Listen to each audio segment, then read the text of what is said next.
If you haven't heard about Anchor, it's the easiest way to make a podcast. Let me explain. Not only is it free, but you can practice and re-record before you put your podcast out.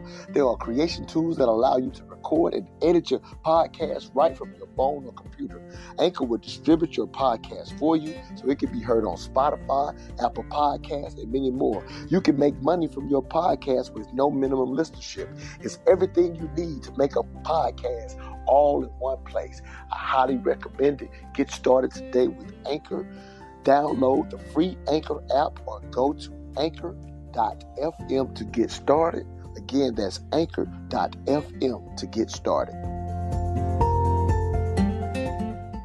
You know, every time I speak, I want the truth to come out. You know what I'm saying? Every time I speak, I want to shiver. You know, I don't want them to be like, they know what I'm going to say because it's polite. They know what I'm going to say. And even if I get in trouble, you know what I'm saying? That ain't that what we're supposed to do? I'm not saying I'm going to rule the world or I'm going to change the world, but I guarantee that I will spark the brain that will change the world. I think what you're trying to ask is why am I so insistent upon giving out to them that blackness, that black power, that black pushing them to identify with black culture. I think that's what you're asking. I have no choice over it. In the first place, to me, we are the most beautiful creatures in the whole world, black people. I mean, and I mean that in every sense, outside and inside. And to me, we have a culture that is surpassed by no other civilization, but we don't know anything about it. So again, I think I said this before in the same interview. I think at some time before, my job is to somehow make them curious enough or persuade them by hook or crook to get more aware of themselves and where they came from and what they are into and what is already there, and just to bring it out. This is what compels me to compel them, and I will do it by whatever means necessary. I'm your host, Montoya Smith, a.k.a. Black Socrates, along with special guest TWYMEIKA JENDAYI Hill-Jones, co-host. And welcome to our talk show. We are the return of intelligent radio as we ensure the free flow of opinions and push the envelope on the questions America's afraid to ask in the mainstream media. Good morning, JENDAYI. Thank you, Queen, as one of our members, Queens of Intellect. Thank you, Queen, for being with me this morning, holding me down for this very exciting show that I'm about to pull on one returning guest. She's been here before. She's quite amazing. Chasing YONCI, as she goes by public, or just YONCI. So if you will, Queen, say hello to the truth seekers out there listening. Say hello to our special guests before we let the cat out the bag on this morning's discussion question. Again, thanks for being with me, Queen. Good morning. Absolutely. Good morning. Good morning.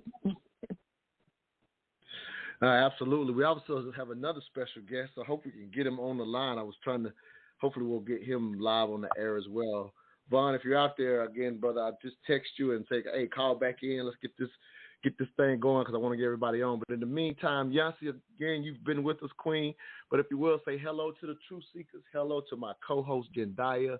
And if you will, Queen, give people a little bit of your background. Tell them who you are before we tell them the discussion question for this morning's dialogue. Good morning. Thank you for having me back. I appreciate it. Shout out to everybody in the Mental Dialogue family. I am YONCI. On my platform, I am known as Chasing YONCI, and I'm a mindset coach who is cleverly disguised as a dating and relationship coach. I'm an author of 2 books, one for men, one for women, and I host live streams on Sunday with Q&A. I mostly talk about dating and relationships, and I help people to understand why they don't feel fulfilled in life, which is why I say I'm a mindset coach who's just disguised as a dating and relationship coach, because most people realize their problem because of dating and relationships, but it's much, much bigger. So thank you for having me. No, glad to have you.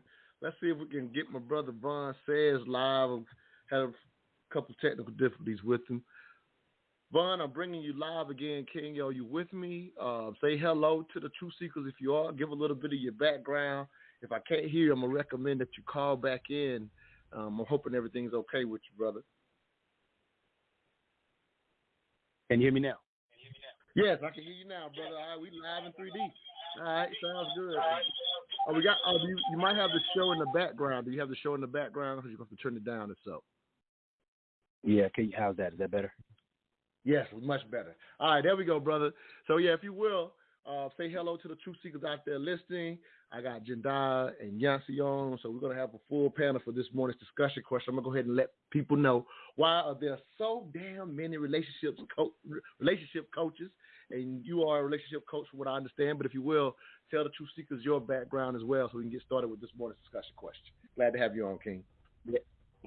Thank you, sir. Appreciate the invitation. As I was listening to the sister and introduce herself, being a life enhancement coach and just an overall wellness coach, masquerading as a relationship coach, it's very similar to my platform. There's so many people who need the types of help that, just like she described. I mean, people don't realize most times that the most important relationship that you can have is the one that you have with yourself. And oftentimes they're looking for love in all the wrong places. And so they think that they can soothe whatever ails them by coupling with someone. And oftentimes people are trauma bonding, or even if it's not trauma bonding, they're bonding in ways that they think that they can bring comfort to each other, when in reality it's the type of comfort that you're supposed to show up to the relationship with. You're supposed to show up and share your completeness with someone, not your brokenness. And so, now I got it, brother. If you would, real quick though, before we get deep, brother, just tell them your platform real quick, and we're gonna jump into this thing if you don't mind. So my platform is The Conditions of Love. That's my website, and it's actually the platform from which I speak. I have a show on that I do every week live on Facebook. It's called Living Proof with the Love Alchemist. You can follow me at The Love Alchemist on Facebook, as well as VAUN_The Love Alchemist on, what's the other one, Instagram. Sounds good, brother. And so let's my website.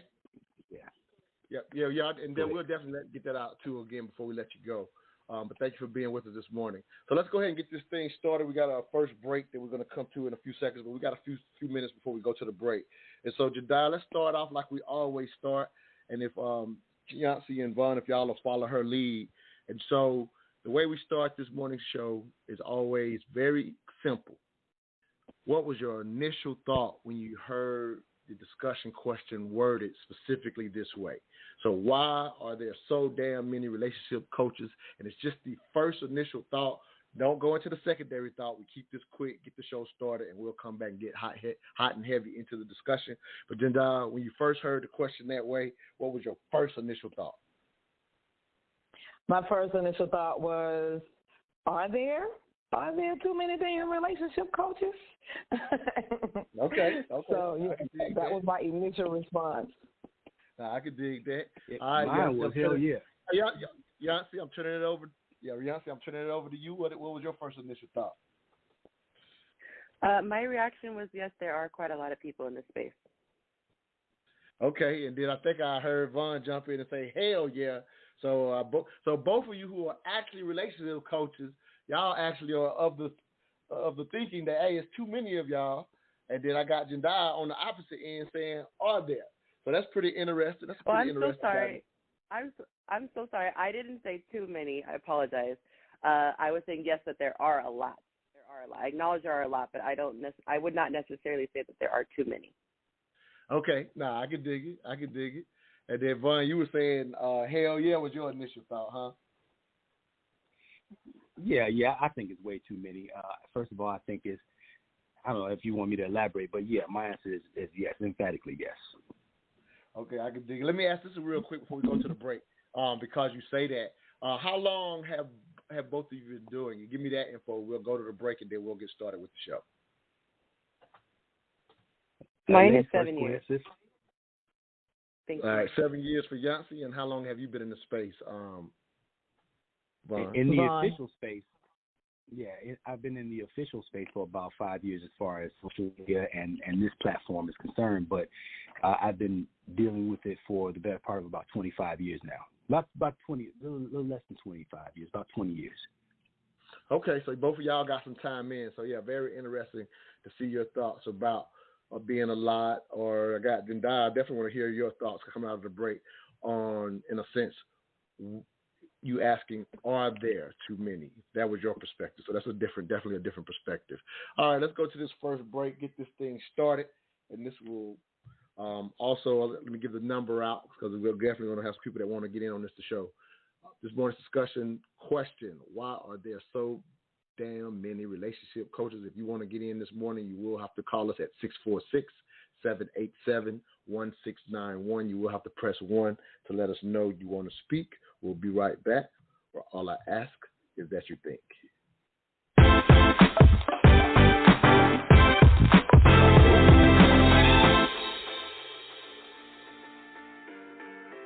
For all the success stories that we see in traders, there are countless others, thousands, even millions of others, of unsuccessful people who were wiped out.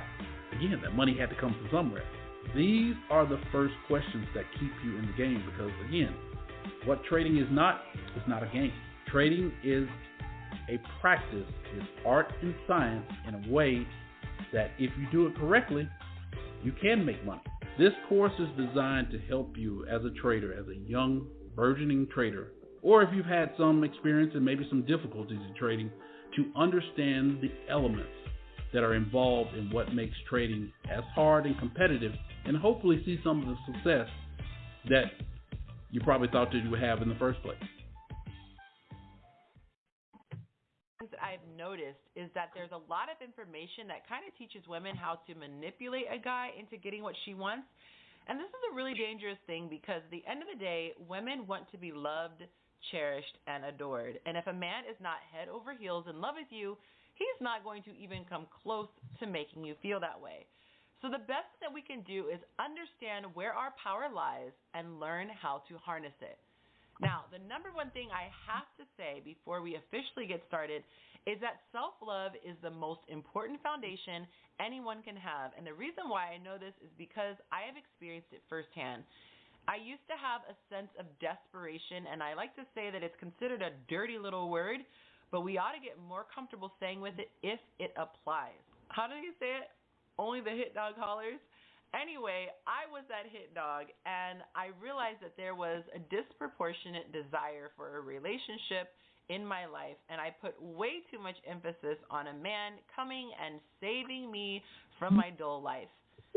I committed my life to figuring out who I was and learning how to live it the best way I could, which is why I started my entire brand, Chasing YONCI, because I'm chasing myself to see what it is that I love to do and see how I can live best.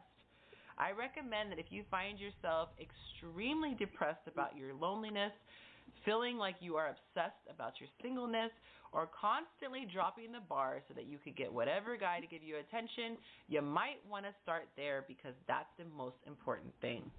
But besides that, I want to let you know that guys are very predictable. This is really helpful information, and it really simplifies things if you really, truly get that in your head. I have heard countless women talk to other girlfriends, and they try to play Nancy Drew and figure out why he's doing what he's doing, what it could possibly be, and strategize. And I just want to say, girls, it's not that deep. If you want to... Welcome back to the Mental Dialogue Talk Show. I'm your host, Montoya Smith, a.k.a. Black Socrates, along with special guest co-host Jendayyi. Our special guest is Chasing YONCI, as well as VAUN says, both relationship coaches. Jendayyi, forgot to mention, the main reason I brought you on because you also run Black Grown and Married, and so you've been in this space a long time helping, in a sense, relationships thrive within our community. So that's something that you specialize in. So to a degree, I'm not surprised in a sense when you come from the perspective, are there too many, just to highlight that and just to let you know the words you just heard are those of YONCI herself. I basically took that from her platform, wanted to share to give a perspective of what she's all about. But if you will, Queen, just further expound on, in a sense, what you meant by are there, your background, as well as what YONCI had to say. So I know it's a lot to kind of take in, but if you will, go ahead and give us your thoughts, Queen. Yeah, so for me, I thought about like how many that I actually know. and that's personally as well as like mainstream. And I literally could only come up with like a handful of people, you know. And then even when it comes to like social media on the online thing, and you're dealing with your Kevin Samuels and the Derrick Jacksons and all these, you know, these internet people, even in that sense, it was only like a handful of those, you know, that came up. And most of them don't even consider themselves relationship coaches. That's what was, you know, that's how the social media platform like created that imagery of them, or should I say like those titles for them, you know. So for me, it was more so like on that platform, I consider like how many that I actually know, and then also, is there a such thing as too many? You know, we're one of the people who, like the numbers are against us when it comes to black marriages today, when it comes to even the black family is declining. Like the desire for us to have children, the desire for us to deal with like our past traumas, like the guests were saying earlier, showing up in these relationships thinking that that's what you want when you're really trying to fill the void that should have already been addressed prior to the relationship. You know, so we don't seek therapy enough. So I don't even know. I mean, even when I consider people that I know, how many of them know about relationship coaches or just therapy in general, or utilize these pieces? You know, and so locally, I don't hear a lot of that, and media-wise either, for that matter. No, it makes sense. Definitely a great perspective. Yonci, again, glad to share your words. I will openly say you are my favorite relationship coach in the game. So I don't know if I've ever said that. Thank you. So I will highlight that. In your perspective, I think it was kind of pretty cool. It was kind of in between. You weren't necessarily saying there were too many. You just said there were a lot. And I think what I highlighted in what I shared highlights, and again, where you kind of focus on the self-love aspect, and you know, and you kind of mentioned it already. But if you will, Queen, go ahead and expound on your own words that we shared. So my thought was, when you said it, you know, are there too many? I feel like there is. It's relative. So if they are amazing and they are qualified and they are getting people to their goals, which is to be successfully in relationships or have a great relationship with themselves, then I'm agreeing with Jendaya. How could there be too many? But if you have people who are leading with their brokenness, I had an experience and now I'm bitter and jaded and I want to spread this out, even if it's not intentionally, you know, what is the word? It's not benign. I can't think of the word. The malignant. I think that's the word I'm looking for. Yeah, that's right. But they're not intentionally trying to spread poison.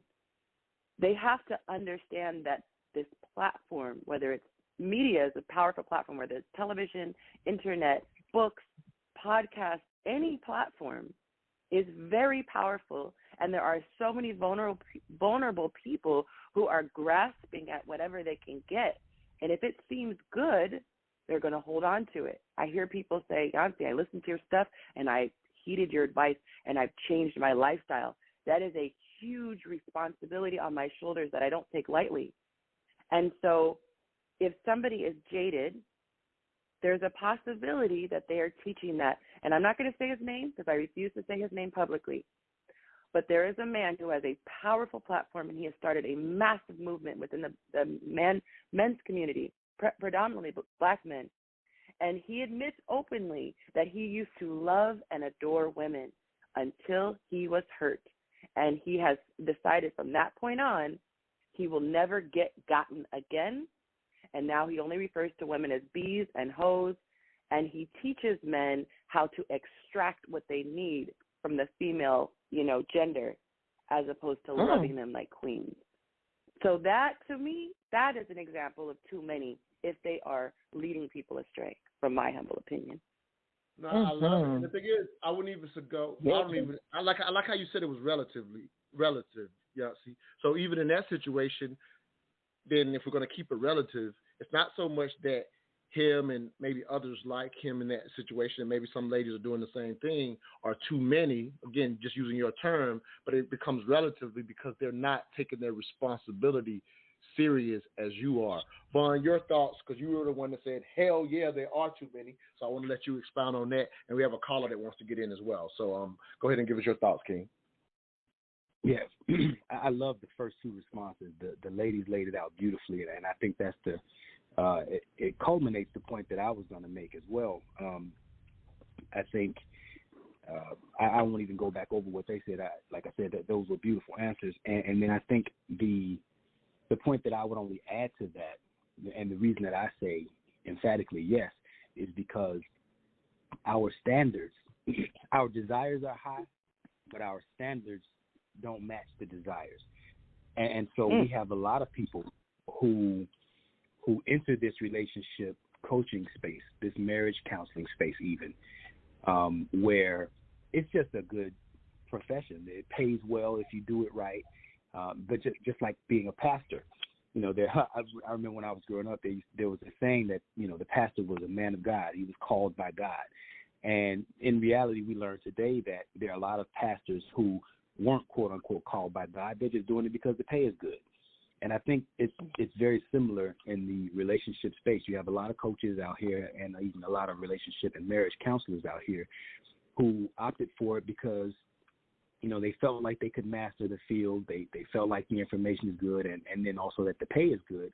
But they don't really have roots deep enough to anchor them into what it means to bring real resolution and real harmony to relationships. And so often they offer very rigid ideas that if any of you have ever been married or in a meaningful relationship, we know that the relationship requires a much higher level of fluidity rather than these rigid ideas.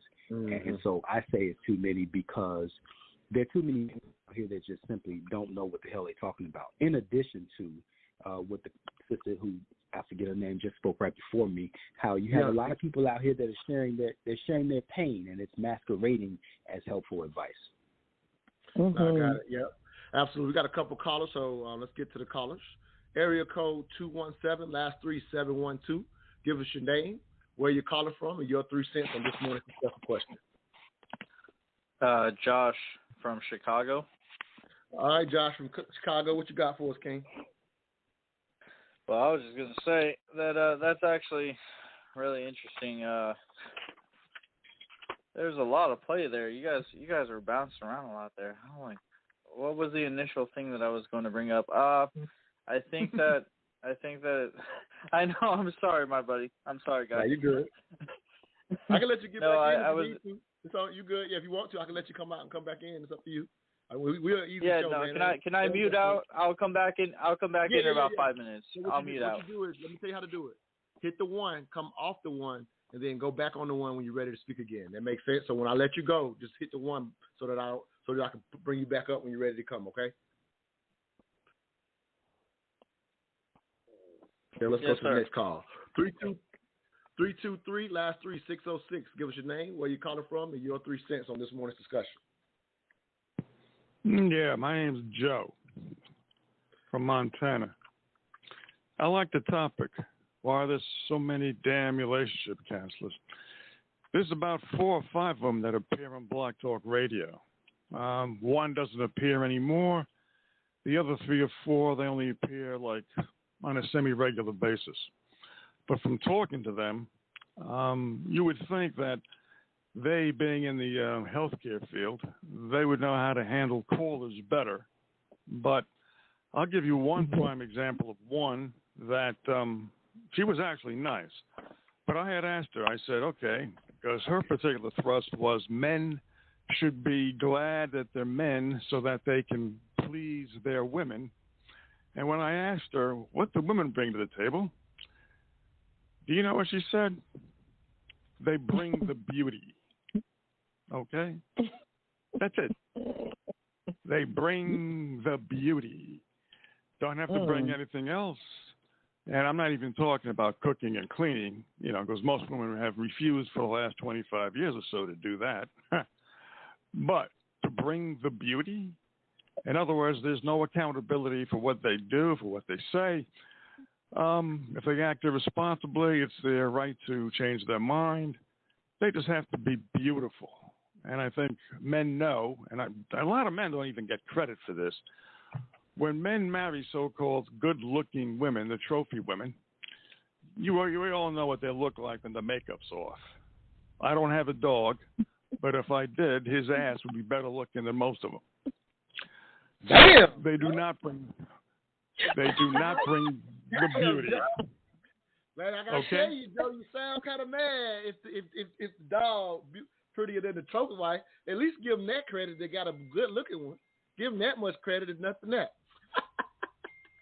Yeah, well, if you want to give him credit for being aesthetic, hey, okay. Yeah, let me let my coaches jump in on what you're saying, though, bro. Let me let the coaches jump in. I'm gonna let Yonci jump in. So, hey, you say this. He got some people he follow, and all the lady had to bring to the table was the beauty. So, your thoughts, Yonci, and I'll let Vaughn jump on that as well. I will address the part about accountability. I think that there are a lot of people who pander and a lot of people who set people up with unrealistic expectations. I believe that Vaughn is the one who said desires and standards don't match. And that's one of the things that, if I could say this humbly, this is one of the things that I get the most positive feedback from men. They say we don't often hear women telling other women what we believe is the truth. And I think that there are so many women out there because the media sure that the most important thing to do is be beautiful, and that is what gets the most public response. So women see this is what is going to get me the fastest accolades. The same way with men, if I get wealthy and I pull up in a fancy car, I get the most immediate attention. The world thinks that attention is the same as love.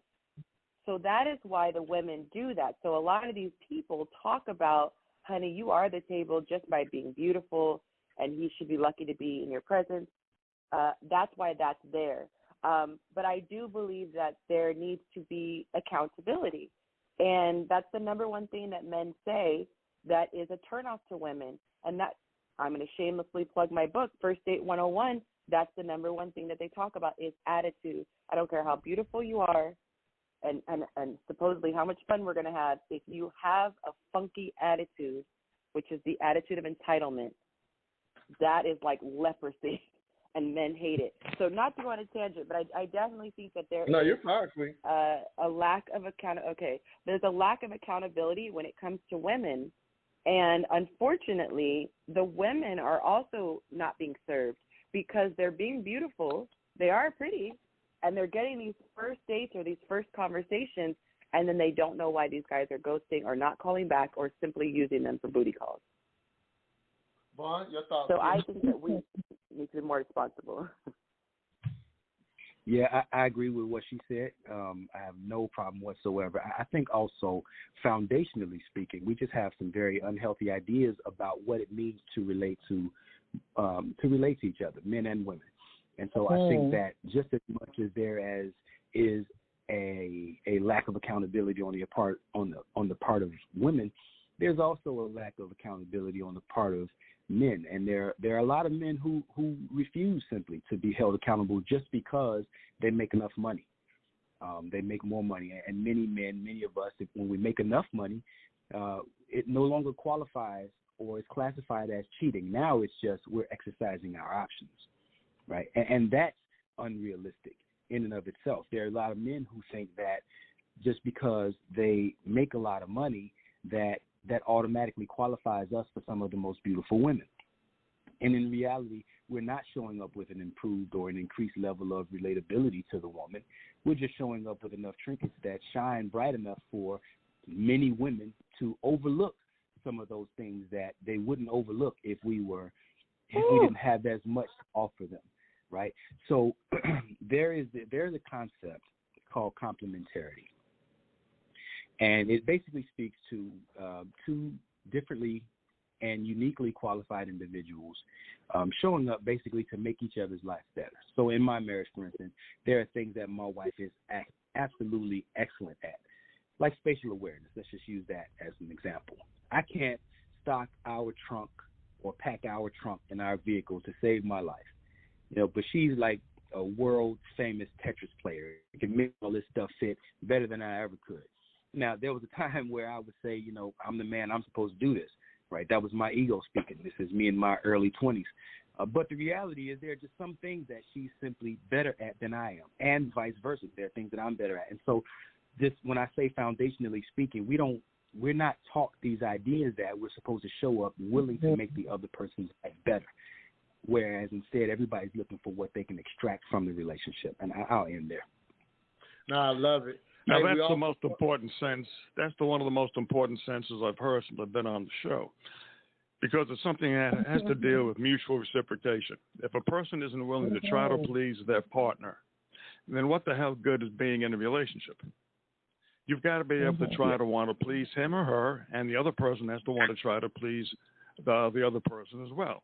If you don't have that particular mindset, don't mess with a person who has it. Get out, run, because to have one person who's giving and the other person who's only taking, not even receiving, to taking, you've got a very unhealthy relationship. And people have to learn how to put aside their egos, their senses of entitlement, and learn how to give, not just to everybody that comes down the pike, but give to those that are trustworthy, give to those who want to give to you. And I think that relationships would be a lot better off. Hey, Joe, you've been a long-time listener, Joe from Montana, so thank you so much for calling in. Once again, we are up against the break. But I think if nothing else, the relationship coaches I brought to the table proved to be better than the ones you was complaining about when you started this show, when you started this question. So thank you for the 3 minutes, Joe. We are up against the break. We'll be right back. If you want to be like Joe, and I think I'm going to get Josh back in as well coming out of the break. You're listening to the Mental Dialogue Talk Show, where all I ask is that you think. All right, this break is a little unique. I'm actually going to read something here because I wanted to share 2 thoughts, because, Yonci, I know I only really have you for about 5 more minutes, so I'm going to let you come out of the break. Well, it's not really a break. It's going to be a cut. And you're going to respond first because I want to respect your time. I know you would, I definitely respect your time with your daughter and everything, so I'm going to basically read this, play a cut. Yonci will respond, and we'll let her give out her public information because she's not going to be with us unless she decides to stay. That's on her. But I definitely want to respect her time. I was going to say, if you want 10 more minutes, I could stay. Okay, yeah. What you'll do is after you play the cut and you respond, you just let me know live on the air, Montoya, I need to go. It's easy. It's no big deal. We do have a break after the perfect. Segment, so maybe you can go to the next segment as well. All right, so let me share this thought. Thank you. And these are just some thoughts I want to get all of you, JENDAYI as well, y'all thoughts. But we're going to start with Yonci. So I want to share this quick thought. This is something that I read on Facebook from this brother by the name of Mary Brown. I hope he's listening. And it's some thoughts, and it's going to make sense when I share this thought and when you hear this cut, because these dialogues that always happen when it comes to relationships. And so I just want to get y'all perspective on both of these thoughts. So the first one was on a young ladies panel on YouTube. All hell broke loose when I told the dudes, if a woman is more accomplished and competent than you, why should she listen to you? Niggas be thinking I'm grandstanding on Facebook, but that's just reality. Brothers spend hours talking about the role of a woman, but when you tell them what about your role as provider and protector, it's excuses. It's pathetic. It's pathetic. Man up and handle your shit. You are not entitled to a submissive woman. That's earned. All right, let me play this cut. I'm doing this from both perspectives. That's why it'll make sense once I play this cut. Women, they're raised to be a wife. But why isn't a black woman raised that way? Most black women are raised to be independent. Remember, let's be real. Most black women are raised to be strong, tough, independent, and don't take no shit. If the daddy wasn't shit, I'll raise you alone by myself, be a strong black woman. So they come into the game with their guard up ready. Spanish girl is raised to serve. Yeah. They be cooking for their father at a young age, washing the dishes, washing the table, mopping all Saturday morning. Let's face it, they're raised to serve. If one time I swear to God, I'm at a girl's house having dinner. I got her with my own plate, put it in the garbage, put it in the sink. Her mom spazzed on her in Spanish about da-da-da-da-da-da-da-da. Now, in the black woman's house, if I get up on my own plate. She gonna say, that's a damn good nigga. He got his own shit. I like him. Welcome back to the Mental Dialogue Talk Show. Again, I'm your host, Montoya Smith, a.k.a. Black Socrates, along with JENDAYI as my special guest co-host. Our special guest, Chasing Yonci, as well as Vaughn says. Yonci, if you will, Queen, your thoughts. I basically gave two separate dynamics that are always being discussed via relationships, which is kind of, in a sense, roles, I think is what comes out of that, comes to mind for me. But your thoughts as you hear either cut or just start wherever you like. Oh, I'm long-winded, so I'm thinking, Lord, how do I sum this up quickly? Now you're fine, Queen. You let it all out. We got time. Okay, thanks. So I'll start with the latter, because that's the freshest in my memory. But I definitely do think that there is a cultural difference. I don't say it from a place of blame. I just say it is what it is. It's like I'm looking out the window and looking at a tree. I don't have to judge it, but I can see that it's there. I definitely think that it was intentional, obviously, if we really want to go deep and unpack that, which we're probably not going to do on the show. But going back to the 70s and 80s, there was a strategic attempt to take the men out of the home. And there were so many things that were happening in our community that people have adapted. Now, the reason why I say no judgment is because it's not my place to judge. However, I can talk about how it's not serving us. So having that strong, independent woman might help this woman so that she, isn't relying on a guy who isn't there, and now she's stuck on welfare somewhere and can't take care of herself. That serves her, getting her to a place of adulthood. But when she gets to a point where she does find a man that is worthy, it is very difficult to unlearn that same behavior that served her up until that point. So I say that to say I lovingly look at these women because they are truly in a plight. They are really in a difficult situation, and I feel for them because they get attacked when they are in survival mode. We were not intended to be in survival mode. I'm very fascinated by neuroscience, and a lot of people who live lives that are stressed out, they said the reason why they're dying sooner is because they're causing their body and their immune system to function in fight or flight mode.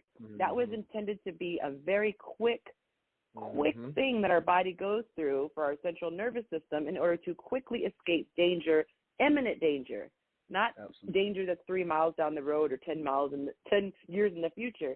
And so people are living in this heightened state of awareness so that they can survive, but they're surviving and they're not living, like the live stream I did last week. So these poor women are in quite a dilemma. So salute to the women who are going through that. The gentleman said first he compared and contrasted, I don't remember who he said the other people were, but he did say the black women. And actually, no, the first one was about submission, I believe, and needing to be deserving of submission. Is that correct? Yep, it was. Yeah, he said it needs to be earned. Okay, so I said something, and I was like, oh, that's profound. So a lot of women were clapping back to the submission argument because they were saying, well, my man doesn't act right, that's why I don't submit. And my colleague said, why is he your man then? So I feel like the onus is on both parties. Leader will lead. Not a leader, sis, why you there? I take on the role of a submissive when I go into the workplace. I submit myself under the authority of my supervisors. Does it mean they're better than me? Certainly not if you've seen some of my supervisors. It just means that they are in a position of leadership, and I have voluntarily submitted myself under their authority for the purpose of organization so that we do not have chaos. There can only be one chief in the tribe. There can only be one chef in the kitchen. So, and sometimes when you go in a kitchen, there are people who are classically trained, but they're serving as sous chefs because there just can be one in charge. It's my job to research the company. It's my job to understand what they are projected to do in the next 5 to 10 years. It's my job to look at their history. How have they treated people in the past? How many employees have filed sexual harassment complaints? How many people have said it's been an unsafe workplace? It's my job as the potential employee to do my due diligence to make sure that I'm going to be under the covering of someone that is suitable for me. because I am investing my time, my energy, and possibly my life if I'm working in a dangerous environment. And it's my job. How am I going to be doing no research, putting myself in that position and crying about the fact that my boss can't lead me the way I need to go? It's a two-way thing. Men, you need to be qualified as leaders. Women, you need to do your due diligence. I love the respect. I love the analogy. Same thing for an employer using your analogy. They have to select good employees, so they have to go through their diligence as well. Vaughn, your thoughts? We got another caller as well, but I'm gonna go to you and JENDAYI before we get to you, caller, just so you know. All right, go ahead, Vaughn. Your thoughts about either of those cuts or anything that YONCI had to say? Yeah, I love that answer that she just gave. She's brilliant. I would love to work with her sometime after this. I was thinking the same thing, King. Yes, I appreciate that. Hey, live on air connections. We're known for this. Just so y'all know, we are known for on air connections. Go ahead, okay. I love the part that the point that she made about being qualified as leaders, and if you just look at the landscape of our people and the lack of leadership training. There's literally no leadership training taking place. And so for a male to show up to a relationship thinking that by default he's the leader because he has a penis, when there's been no leadership training whatsoever, that in and of itself is problematic. And I'll even add to this. I've been married now for 31 years, and my wife and I speak. Thank you, I appreciate that. We have a very, very high level of cooperation, and my wife does more for me, probably more for me than most men who are looking for submission are getting in their relationship. But we don't talk about submission. Like, we've never really had a conversation about submission. But what we do discuss on a regular basis are things that allow us to maintain such a high level of harmony in our relationship that conversations about submission, or you do what I say, or I'm going to put my foot down, et cetera, like there's no need for conversations like that because the level of harmony is so high. And so I'm going to flip the narrative a bit, and I'm going to say that I don't even think that the conversation of submission is even necessary in most instances because it's such an inflammatory topic. It's such a heated discussion. And the term submission in the Western sense particularly is rooted in such violence and deprivation and degradation and demeaning ideals that any woman, for the most part, when women hear that word, they're justified in saying, I don't want to submit. It's naturally because of the way that it's packaged. So we don't even have that discussion because it's unnecessary. So I think the more prevalent question should be, what does it take? What does harmony look like for me and you to coexist? What does it look like for us to have a high level of cooperation in this relationship? And I think if we begin having those discussions, then the idea of submission, it's a dinosaur. It doesn't even need to be. I like that. Let me let JENDAYI get in here. She's been on. I've had her waiting for a long time. Queen, give us any, wrap up anything you're hearing. We'll get to the caller as well, and we'll make sure we let people know how to stay in contact with YONCI as well. But go ahead and give us your thoughts, Queen, before we give out YONCI's public information. Vaughn, them last couple of lines hit it like right on the nail for me, because that's where I was going to come in at. I think earlier you mentioned that unhealthy, like we're moving in unhealthy ideas about relating to each other.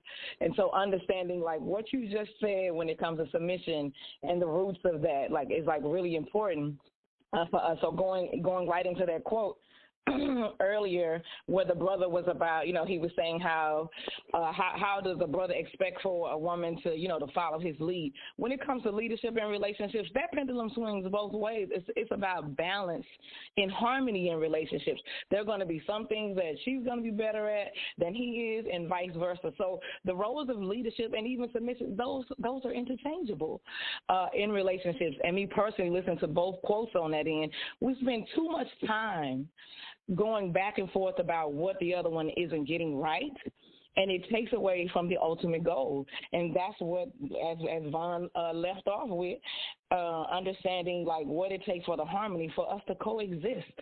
The one thing in our marriage, in my marriage with my husband, is like, when things are like out of whack, like that's what we come to. Like that becomes like our foundation, is go back into, okay, now we know what the problem is. What is it going to take to restore the balance in the relationship? Okay, we've got it out. We understand who did what we didn't like, how this made you feel. And then now let's move forward into restoring the harmony. What happens is we get caught up in the pain, and it takes us longer to get back to that harmony and the balance. And so when I hear like those clips you just played, for me, it goes right into spending too much time in the hurt. You know, I like that. Out what it is that you desire. Yeah, let's steal that. Spending too much time in the hurt. That's the one. Y'all take that and use that in y'all practices, Vaughn and Yonci. But Yonci, again, thank you for the extra time, Queen. If you will, now, Vaughn just found out why you are my favorite coach in the space. Again, like you said, you're masquerading as a relationship coach, because at the end of the day, it's about self-love and people understanding themselves and showing up to be a better them so that they can find what they're looking for. But if you will, Queen, let people know how they can stay in contact and watch your show, because I love watching it. Give them all your information before we let you go, Queen. Thank you so much. And I've been texting my daughter, because what he's talking about, Saturday is her time. But she gave me the green light if I want to continue. So it's up. So people can find me every. Go unless you gotta go. That's all. That's the only reason we talk about that. So with that said, everybody be quiet. We got to go to commercial. Yonci with us for at least one more segment, and we'll get to the caller coming out of the break. We'll be right back. Well, all I ask is that you think. If you're looking to purchase or sell a home in Atlanta's competitive real estate market, there's only one real estate agent we call on, Ephraim Abdullah. Not only is he honest and straightforward, but he has a proven, repeatable strategy that consistently gets his clients the homes they wanted versus their second or third choice. What's Ephraim's secret? His virtual on-the-spot offer moves his clients to the front of the line for purchases, and for sales, his no-nonsense approach gets your home sold and off the market. For a results-oriented real estate experience, contact Ephraim Abdullah, a licensed agent powered by eXp Realty at 770-800-7922. Again, that number is 770-800-7922.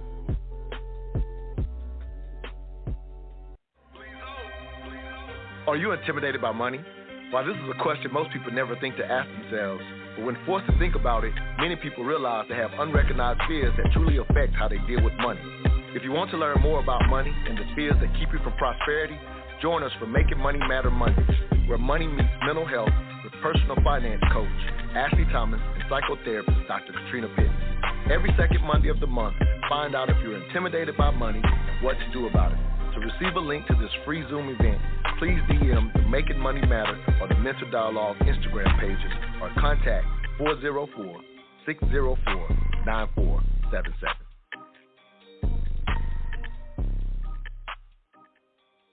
Typically know they're not trying to be anywhere other than a partner. The word submission is a curse word. The word, it's all these newfangled things. The women who tend to be making more than the average woman, who actually thinks being with a man limits her versus frees her up. I'm like, all right. And the net of it, I ask all women, even women who say don't like me, are they coming into interactions with men in good faith? Or are they already coming in thinking that something's going to go wrong? Or are they coming in with fear and scarcity and lack in their mentality? Is there any hope when you deal with a man, or is it always, I want a man who's this whole laundry list of stuff, to where he's having to deal with issues, traumas, things that you've not resolved in your past, and you take that to the next man, and you say, all right, then what is he going to get in exchange for that? Me? See, I just think that everything he just said is applicable to both of them. Yeah. It is. I agree. It is. That's I agree all. with that. I'm totally with him. Welcome back to the Mental Dialogue Talk Show. I'm your host, Montoya Smith, a.k.a. Black Socrates, along with special guest co-host Jendaya. Our special guest is Casey Yancey and Vaughn says, both relationship coaches. As we just hear a cut from the Joe Budden podcast with Kevin Samuel speaking his mind, and I think the most telling part of that cut was the end when Joe Budden says, "I think it applies to both," which I think I'm hearing consistently as I listen to both of you. At the end of the day, you're hearing a perspective where we're, in a sense, always putting it on the other, if you will, but in reality, whatever we're putting on the other often applies to us within our own gender, if you will, because these dialogues seem to take space inside of the quote-unquote gender war, and we'll get a little more into that later. But let me get you, before we go to the caller, Yancey and Vaughn, let me hear y'all thoughts on what you just heard, and, obviously highlighting Kevin Samuels, which is, that name itself can be triggering.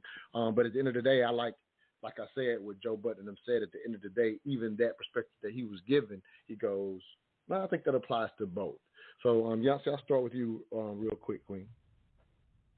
Okay, perfect. And I talked to my boss during the break, so she said I can go to the top of the hour. So. All right, sounds good. All right. I'm going to go spiritual in this response because I don't know any other way to look at things. If you look at the ultimate example for those who have faith, you have Christ and you have the church. And Christ would be the role of the man, the church would be the role of the woman. And one of the things that is difficult for a lot of women, even if this man has shown that he has leadership skills, if she does not sense love, nothing else matters. Paul says, if I have this and I have this and I have this and I have this and I have this, but I don't have love, all of the other stuff doesn't matter. It goes out the window. People say it doesn't matter what you know, it's how they make you feel. I could go on and on and on with truths that have been proven over time. Love is the most important thing, and that's why in the very few scriptures that address husbands and wives, it says, husbands, love your wives. When a woman feels loved, she naturally submits. It's almost like, if you think about when someone stands up really erect and you pop them with your knee in the back, how their knee just buckles. Mm-hmm. Love kind of does that. Naturally submit when you feel love.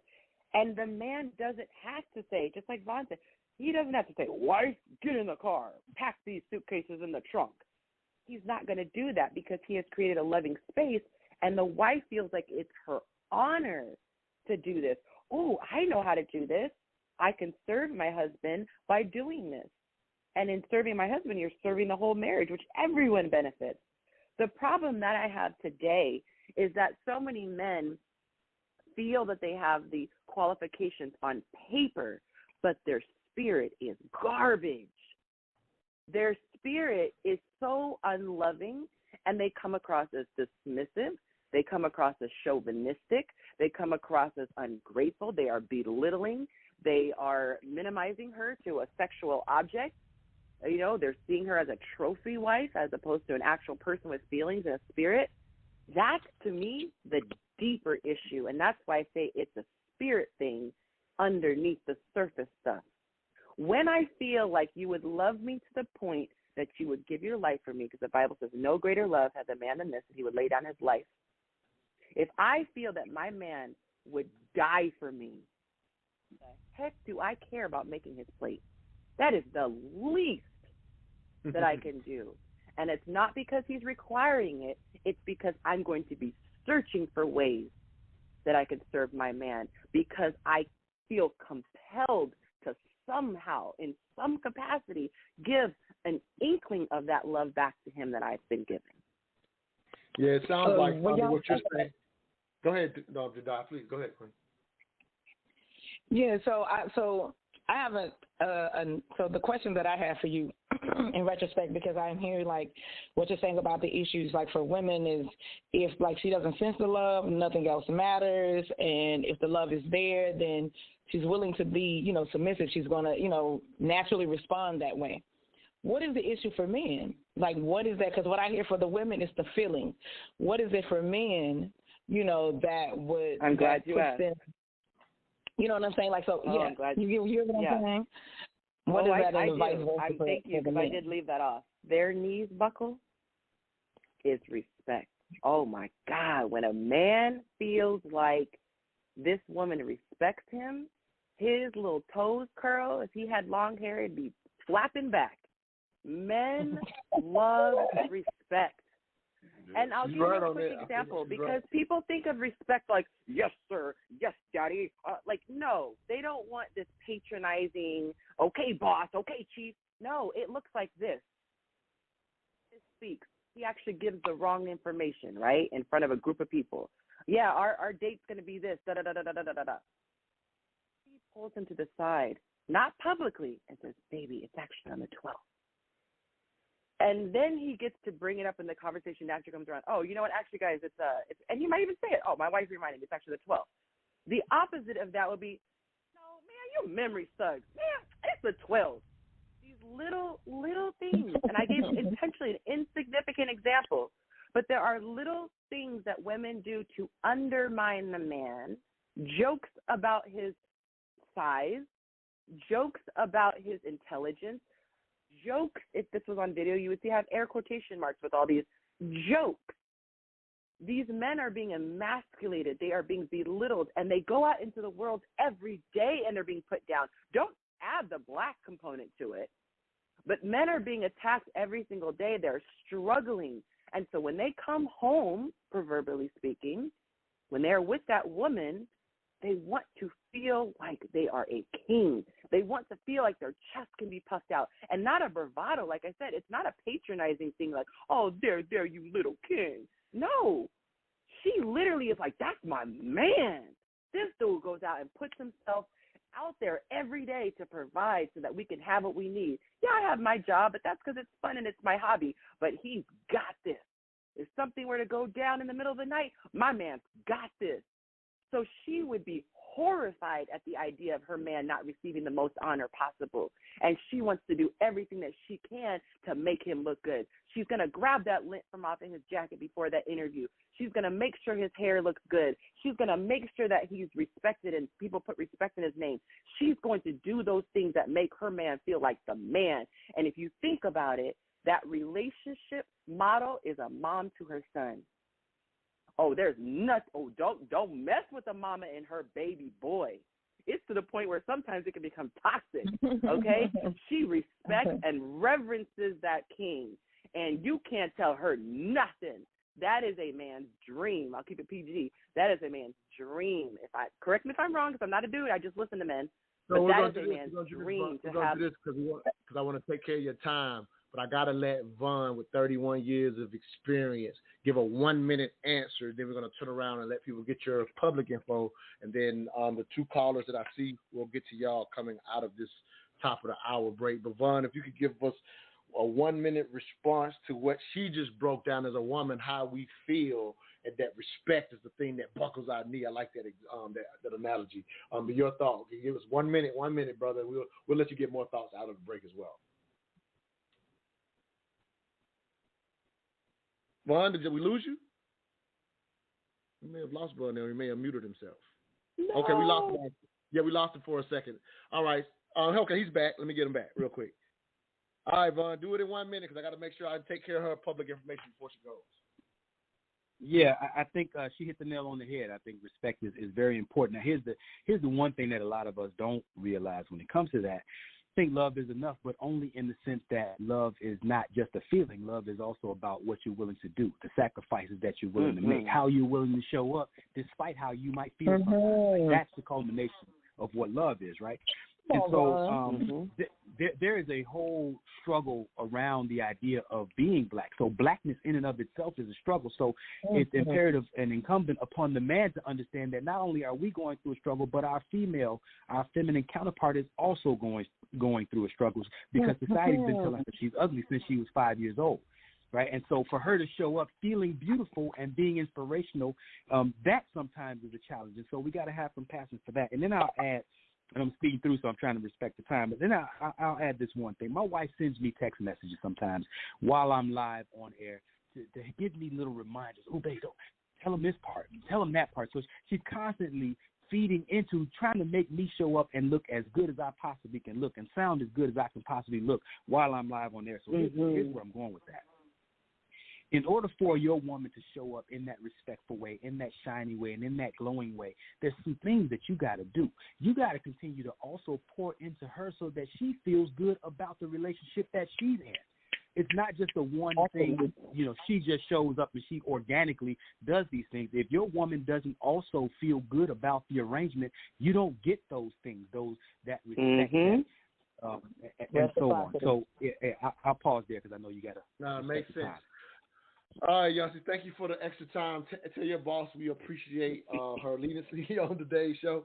So if you will, Queen, let them know how they can stay in contact with you before we let you go. And we may have JENDAYI, I think we got your Queen, your sister coming on as well, Jasmine Taylor. But go ahead, Queen, let them know how they can stay in contact before we go to break. Thank you. And I will say this. Thank you so much for having me on, Montoya. You've always been patient with me as I'm working and doing my stuff. So thank you. Shout out to my little girl who shared her Saturday. Mama's always working, so thanks to her. Vaughn, you were amazing. I will definitely be reaching out. And JENDAYI, I hope I'm saying your name correctly. Thank you for your part as well.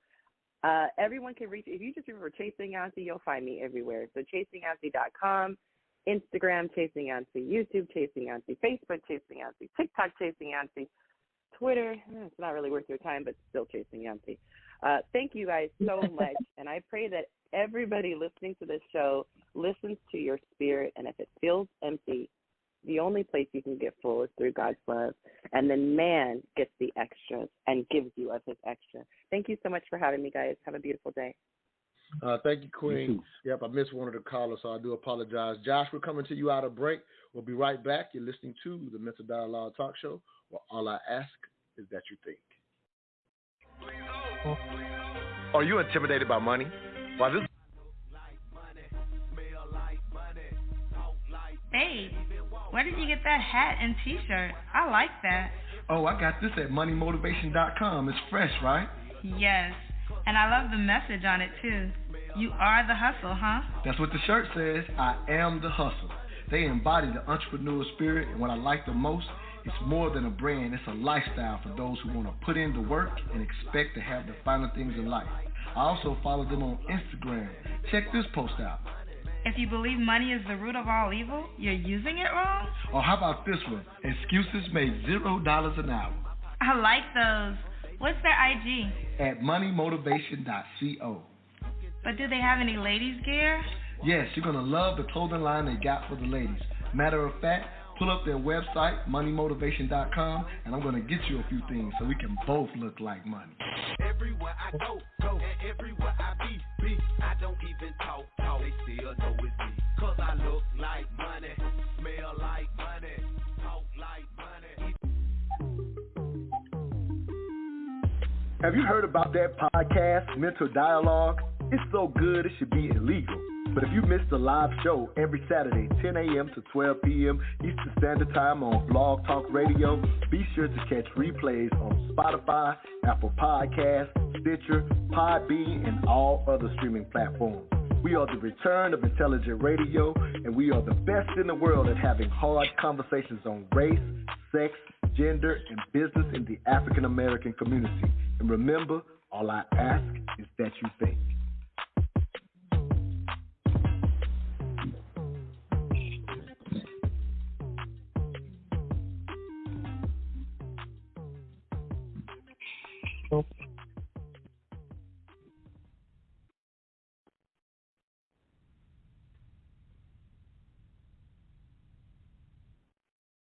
This was very interesting to me. You said, I don't need a man. What's wrong with needing a man? I think it was the way I was raised. I was raised to be strong and independent and self-sufficient, and I was told that that's the kind of woman that men want. Anything that keeps you self-sufficient and self-reliant is going to move you away from your desire to be partnered. So if you're saying I'm self-sufficient and I'm self-reliant and I don't need a man, that is incongruent with I want a partner. Now take your finger, this thing right here, and say F7. Delete. Welcome back to the Mental Dialogue Talk Show. All I ask is that you think. I'm your host, Montoya Smith. special guest co-host, JENDAYI, our special guest, VAUN says, relationship coach. We're also pulling up Ms. Jasmine Taylor as a special guest as we hear a cut from Anyala. I don't know how to say her name, so help me out with that. How is it? How you say it? Iyanla, that's correct. Iyanla, okay. Van Zandt. Iyanla Van Zandt. Yep, cool. So we just hear a quick clip from her talking about, if you will, the independent woman mindset, as she tells that sister to delete it. And as I was promoting it this week, just to highlight it, some people was like, well, Yana, she's not a relationship coach, and absolutely understand and respect that, but she's definitely in the space. And that was just a small example of, in a sense, her work, if you will. The thing that I wanted to highlight, which has been a running theme throughout this conversation, as we say that, I was in a dialogue just a couple of weeks ago with another one of the Queens of Intellect on an IG Live, and I broke this down, and I want to hear all of your thoughts, including our new special guest, Jasmine. We'll let you introduce yourself as well. Matter of fact, let me do that. Let me introduce our new special guest, because I know she's only with us for a period of time, and I want to kind of lay out my thoughts about the Anyala cut. So if you will, Jasmine, thank you, Jasmine Taylor, for being with us on short notice. If you will, say hello to the truth seekers out there listening. Give a quick background, and we'll keep this conversation going. Go ahead, Queen. Thank you for being with us. Hey, good morning. Can you hear me? Yes, you're coming through. We can hear you. Good morning. Awesome. Good morning. I'm Jasmine Taylor, founder of Mocha Marriage. We're a nonprofit based out of LA, California that does relationship education, workshops, seminars, and communication and intimacy being the two areas where we focus on the most, but really just equipping couples to have the tools they need to build the marriages of their dreams and not raise kids who have to recover from their childhood. But that's another topic for another day. Now, I'm glad to have you with us.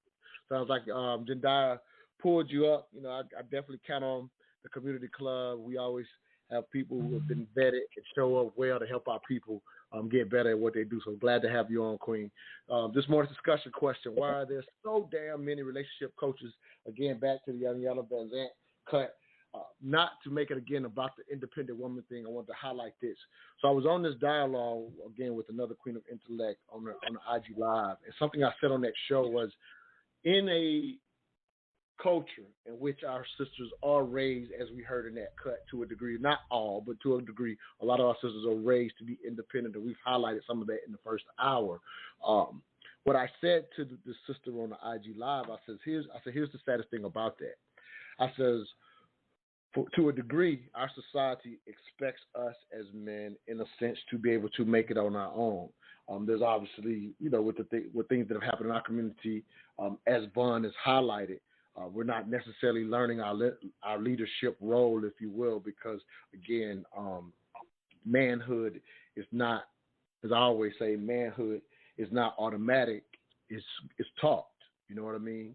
And so anyway, I say that to say that in the expectation for young boys to grow up and, in a sense, make it on their own, the one thing that we understand, if we're successful at even just being able to, in a sense, take care of ourselves, but the one thing that we understand in making it on our own is we never lose sight of the need or want for a woman.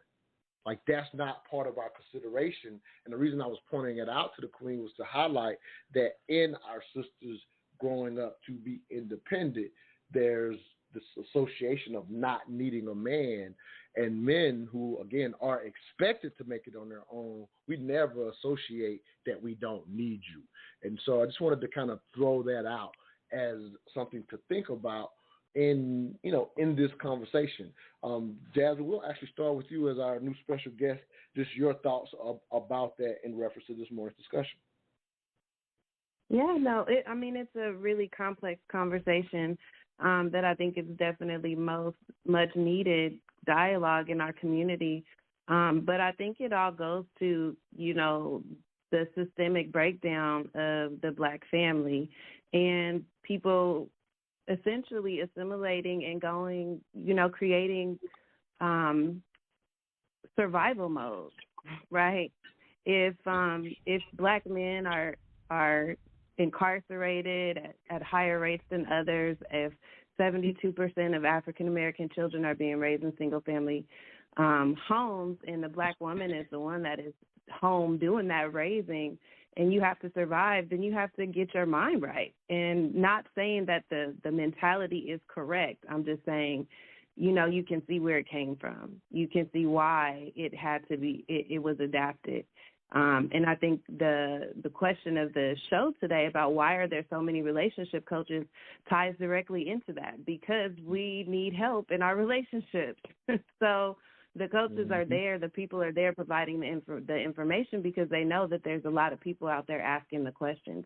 Now, the quality, the validity, the information they're sharing, that's a whole nother conversation. But I think you can see why people will fill the space because, you know, there's a lot of women out there, look at Derek Jackson, who want help with this problem and want information and want to know, you know, how to do it, how to make it work.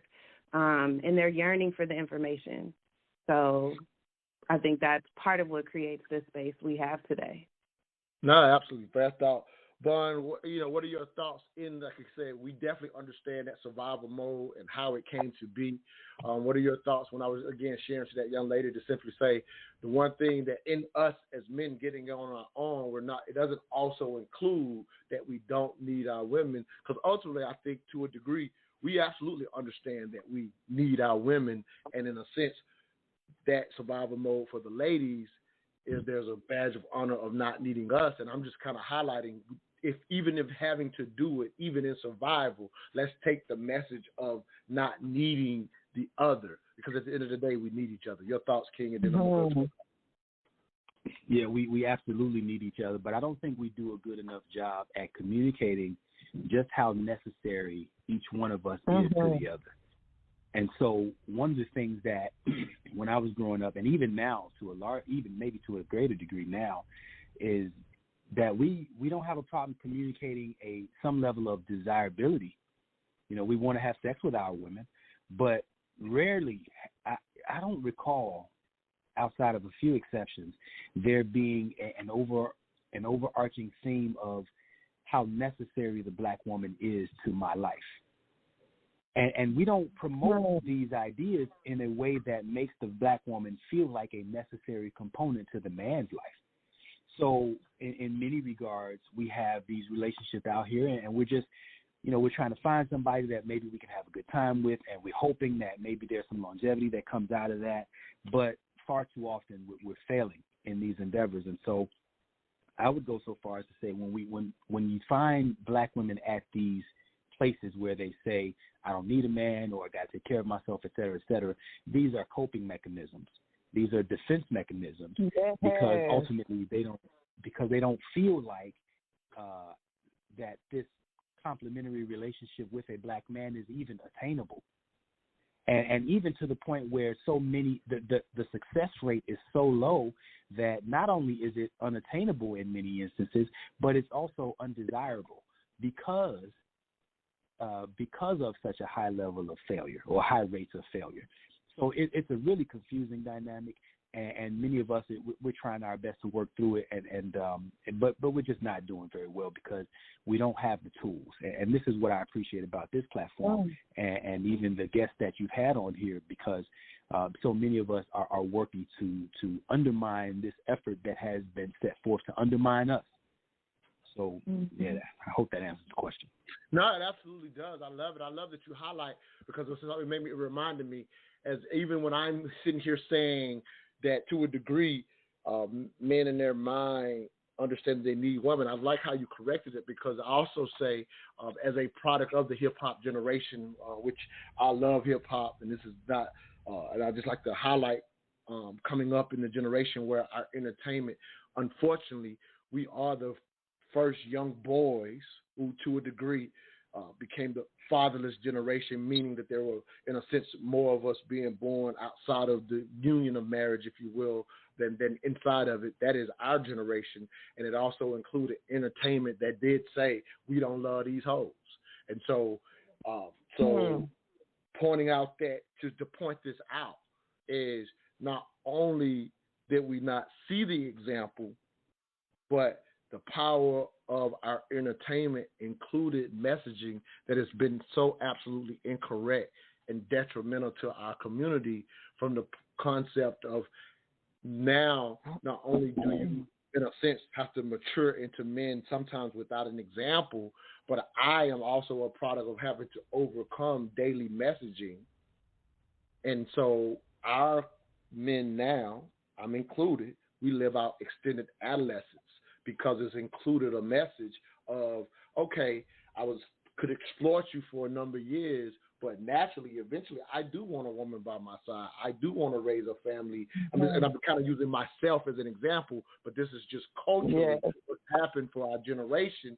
So because it is natural to desire that and do that, but one, I haven't seen how to do it, and now I got to separate how I used to treat women for how I treat this particular woman. So I love what you said, Vaughn, because it's highlighting what you're talking about. And as Jasmine said, it speaks to the need for why there are, if you will, so damn many relationship coaches. So I've talked us up to the next break. There's going to be a cut here that I think can take us in a lot of directions. For all the callers out there, you do have to press 1 if you want to get in. I see a lot of callers out there, but you do have to press 1. I'm sorry I haven't been taking care of you. I got so much good information from these experts. I want to get it out because I know our community needs to hear it. So I will get to the callers in this next segment. If y'all press 1, I will get you in. We'll be right back. You're listening to the Mental Dialogue Talk Show, where all I ask is that you think.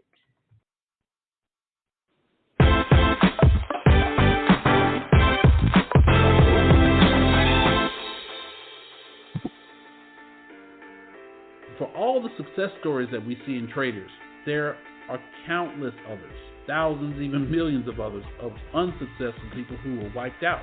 Again, that money had to come from somewhere. These are the first questions that keep you in the game because, again, what trading is not a game. Trading is a practice, it's art and science in a way that if you do it correctly, you can make money. This course is designed to help you as a trader, as a young, burgeoning trader, or if you've had some experience and maybe some difficulties in trading, to understand the elements that are involved in what makes trading as hard and competitive, and hopefully see some of the success that you probably thought that you would have in the first place.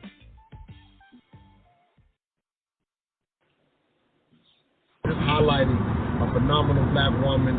And there's so many of y'all, I salute y'all, kisses, love to all our sisters out there. Because believe it or not, despite the quote-unquote gender war that I keep mentioning and talking about, they just loud because they hurt. The majority of us are not at each other's throat, despite what it seems like, despite what social media shows you. Social media is an easy place if you're disgruntled and don't have a lot going on in your life. It's easy to link up with other people who are just as disgruntled, and some people have been scarred, by real damage.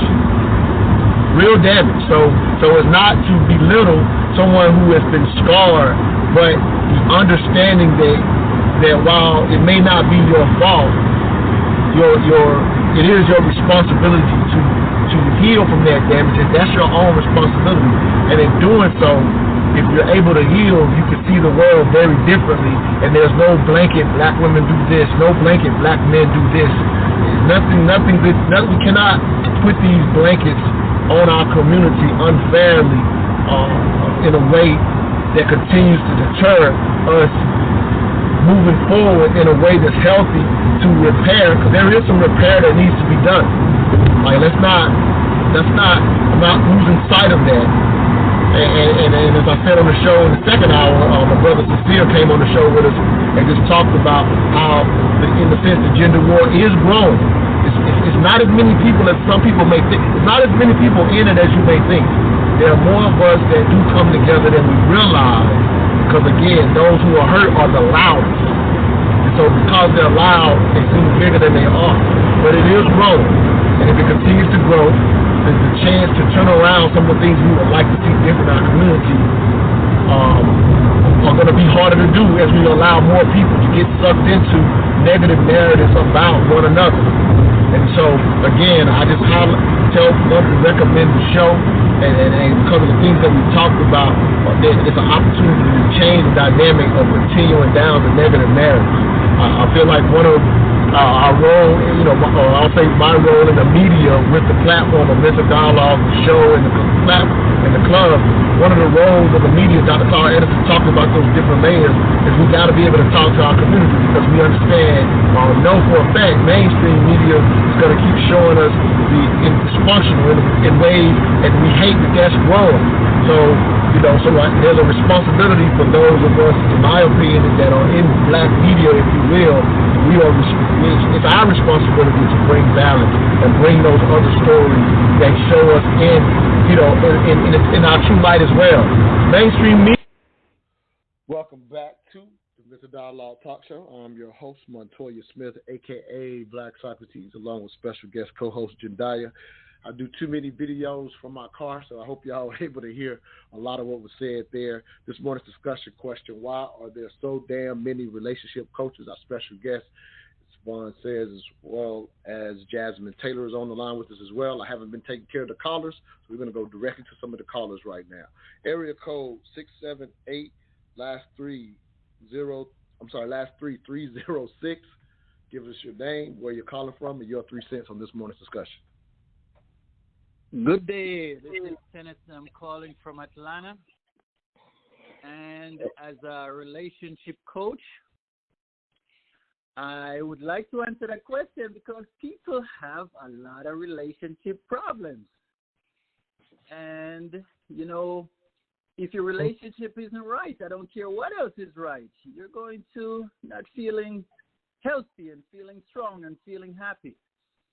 And, this sister touched on a very good thing when she said, she mentioned that this is a complex conversation, and she's absolutely right.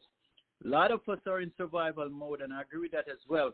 But, when you hear a woman say not needing a man's speech, when she says she's, not needing a man, is a lot of time it's a woman crying in pain. She has been hurt, and she just don't want. She's afraid of being hurt again. And when you touch somebody's heart and they're hurting, it's a hard thing for them to go on and carry out their daily duties of taking care of themselves, and if they have a family, and go to work and things like that. It's hard. No, absolutely. Jasmine, your thoughts? King just big up some of the things you had to say. So go ahead, Queen. Any thoughts to what our caller Chenison is bringing us this morning with his 3 cents? Yeah, I think he really kind of dittoed exactly what I was saying in terms of there's a lot of relationship problems out there, and that's one of the things I talk about a lot in that, there wasn't an example for me growing up of a healthy relationship. There wasn't that example for my husband. His parents had divorced as well. My parents never got married. And then when it was time for us to get married, the only place to go to get that relationship education was the church.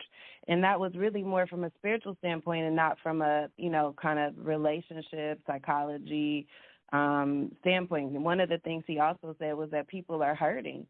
And so oftentimes that the information that's needed is even beyond just how to be in a healthy relationship, but how to heal from your own past traumas and experiences. So the one of the things that, kind of always sparks for me is where do people go in society when they need, help with relationships, and what kind of information is available to them. And that's a very limited scope or place. There is no one place in society anywhere in any country that is the place to go when you want to get relationship education. If you need a college degree, we know where to go. If you want to learn a trade, we know where to go. But if you need relationship education, there is no one place that people know where to go. And, in fact, it's harder to get a fishing license than it is to get a marriage license. You got to go through more training for that than you do to get married. So where do we go for this information and help is what kind of sparks for me listening to that gentleman talk. Oh, absolutely. One thing. I have a quick question. Go ahead, Tennessee. Well, the quick question is for the panel. Do you think it should be mandatory? And I was just joking when I said I'm a relationship coach. I'm not. But do you think it should be mandatory for everyone before he or she goes through that process of marriage? That the couple has to go through some form of relationship class. Before you answer real quick, Vaughn, I'll let you answer real quick. I just want to highlight this. Tennis is one of our members. Just to highlight this very briefly, something that we encourage as part of the Mental Dialogue Community Club is premarital counseling via a psychologist.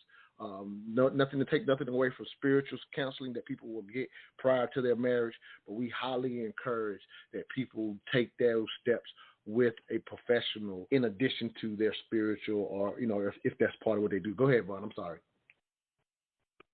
Yeah, no, I think that's wonderful what you just said too. So many of us are in need of therapy and professional counseling that that alone. I mean, your soulmate could show up to your door, but because of the lack of mental health or the poor mental and emotional health that many of us have, you run your own soulmate away because you're not prepared to show up to the relationship and perform in ways, and equally important as performing, receive in the way that the other person is willing to offer. The caller made an interesting point about how much of our emotional health and happiness can be attributed to how well we're doing in our intimate relationships. There was a study done that suggested that as much as 95% of our overall happiness can be attributed to how well we're doing in our intimate relationships. And so with that, in conjunction with the counseling, I think it's a crime against humanity that they allow us to graduate high school having no type of relationship training. Because, I mean, man, what else is going to be responsible for that level of our overall emotional health and well-being than relationships? So the fact that we graduate having no clue, or most of us graduate having no clue, having no training, really no real introduction from a formal standpoint. Not even the churches offer that. They read the Bible, but they don't really offer us any real tangible ideals and steps on how to bring some resolution to what it looks like to coexist harmoniously in a relationship with a male and female. So it's a culmination of problems, and I think ultimately it's almost like sabotage in the sense that nobody's teaching us these things, and we're having to learn on our own some of these very basic ideas. Now, strong thoughts, JENDAYI, with black grown in marriage. I'm assuming that's some of what y'all are attempting to do to answer some of Tennis's question. Because I can't agree more, especially as the whole society is headed in the direction of, in a sense, less marriages. If we're about half the country has been getting married for the last 20 years, so that hasn't necessarily decreased, but we have seen the increase of, if you will, and not saying that this is how of children being born in a sense without. I'll just simply say it as intact families. That's as high as about 40% right now. But JENDAYI, your thoughts to Tennis's question. Indeed. I think, I agree with most of everything that's being said this morning. It's going down this morning, okay? So, I think, indeed, most of us are, coming into our relationships without the examples. Some of us are really creating it where we're creating it as we go, which is why relationship coaches and therapists and things like that are so important. When it came to BGM, the Black Grown and Married group, that was the point of it. It was to address the fight or flight, try to get us up out of the fight or flight and the survival mode, to get back to the love, okay? So it was designed to promote those healthy marriages, to develop strong communities, because that's our mission, and that's what it is, by being the example, showing up in the world. We were blessed to show up in a community during grad school where we were the student and teacher simultaneously, because you will never know everything, okay? It's always something. It is a learning experience the entire lifetime. That entire lifetime. That's why I love people like the work that VAUN is doing. Jazz is my girl, okay, doing a facilitator training. We still do this kind of stuff. We've been married 20 years. We still, have a family therapist. We still work with groups and organizations that are promoting healthy marriages for us, for Black people. Black relationships are the most powerful yet most underrepresented couples to this day and time, you know, when it comes to our relationships. Because we're receiving that imbalance in the media. You're receiving the loudest coming from the most hurt. And a lot of times when you hear that on repetition, it's coming back to the notion that you keep attracting shared trauma because you have not dealt with your trauma. You know, so I think it is our responsibility, whether you're in the lane of relationship coaching or just simply as an individual, to begin to redirect those images. Stop sharing it like that. You know what I'm saying? Stop getting stuck in that. Stop promoting it to such a degree, but that's all we see, and begin to promote like the work that people are out here doing. You know, we still married. We still getting married. We're still staying married. You understand the power in that? You know? No, I love it. And so but that's not what is being heard. That's not what's being seen. No, let me jump to Jasmine because I think Jasmine, or you need to, I want to make sure I take care of respect your time too. You need to go now because I want to make sure, I want to ask you a question and let you close out if you do. Yeah, I have time for another question. Okay. Well, not so much another question. I just want to say, do you need to go? I want to make sure, do you need to go? Because I'm at a break, so I'm just trying to check. Do you need to leave? Because I want to. No, I'm good. Oh. Yeah, I'm asking good. Jasmine. Okay, I'm good. okay, you can stay. Okay, you can stay. Okay, I was thinking you only had 30 minutes. I wanted to make sure. Good. Okay, cool. So, matter of fact, let me just go to this break so I can make sure I take care of my sponsor.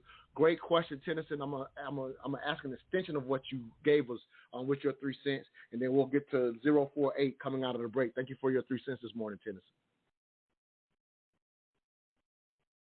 All right, we'll be right back. You're listening to the Mental Dialogue Talk Show, where all I ask is that you think. If you're looking to purchase or sell a home in Atlanta's competitive real estate market, there's only one real estate agent we call on, Ephraim Abdullah. Not only is he honest and straightforward, but he has a proven, repeatable strategy that consistently gets his clients the homes they wanted versus their second or third choice. What's Ephraim's secret? His virtual on-the-spot offer moves his clients to the front of the line for purchases, and for sales, his no-nonsense approach gets your home sold and off the market. For a results-oriented real estate experience, contact Ephraim Abdullah, a licensed agent powered by eXp Realty at 770-800-7922. Again, that number is 770-800-7922.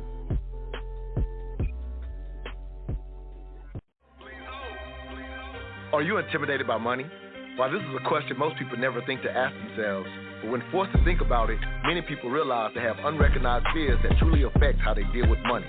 If you want to learn more about money and the fears that keep you from prosperity, join us for Making Money Matter Mondays, where money meets mental health with personal finance coach Ashley Thomas and psychotherapist Dr. Katrina Pitts. Every second Monday of the month, find out if you're intimidated by money and what to do about it. To receive a link to this free Zoom event, please DM the Making Money Matter or the Mental Dialogue Instagram pages or contact 404-604-9477.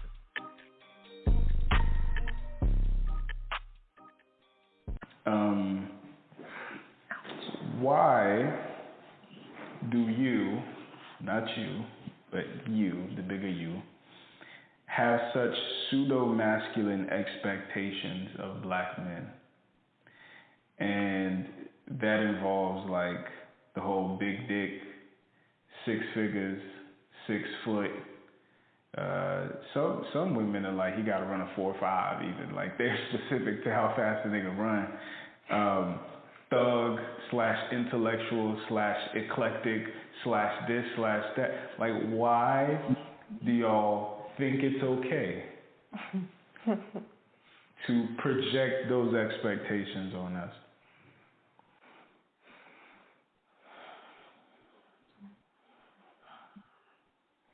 I think it's the same reason why men project the expectation of BBL, red bone, long hair, don't care, 0 kids, her own business, Instagram model. I think there's a correlation there. You want the best of the best, or I can't want the best of the best.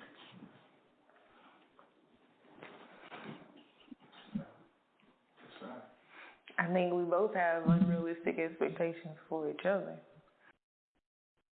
Welcome back to the Mental Dialogue Talk Show. I'm your host, Montoya Smith, a.k.a. Black Socrates, along with JENDAYI from Black Grown and Married. She's my special guest co-host. This morning's discussion question, why are there so damn many relationship coaches? A special guest on the line with us now, as Vaughn says, as well as Jasmine Taylor. We got a caller, so we're going to go to the caller before we address clearly the unrealistic expectations, which plays a huge role in some of the dilemmas that we're discussing this morning. But let me take care of the callers. If you're on the line and want to get in, you do have to press 1. Area code 414, last 3048. Give us your name, where you're calling from, and your 3 cents on this morning's discussion question.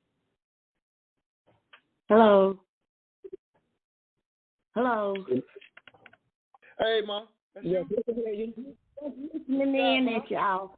I'm learning. I'm a divorcee, so I'm enjoying the show. Just let you know I'm checking in. I'm listening to you. Watch what you say, Black Socrates. I can't cuss no more for the rest of the show, y'all. Sorry, my mama on here checking me. I'm done cussing, Ma. Damn it. No, okay. I'm out. All right, Ma. Thanks for the check-in. That's all good. Hey, that's how we do. This is a family show. This is a community show.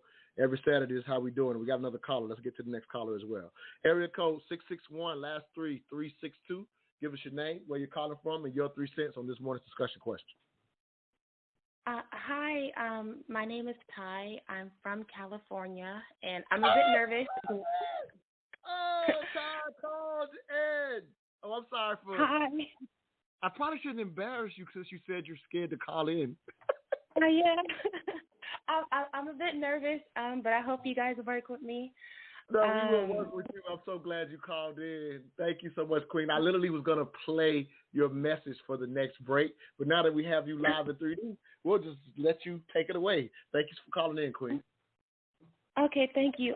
Is it okay if I kind of go back to the whole the independent woman conversation? This your show. This your show. This is our show. Do your thing. No, that is our show. Okay.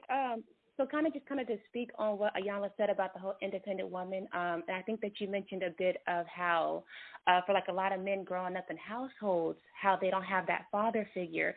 And so I forgot the wording you said, but you pretty much said that it's just not like innate, but you have to be shown that.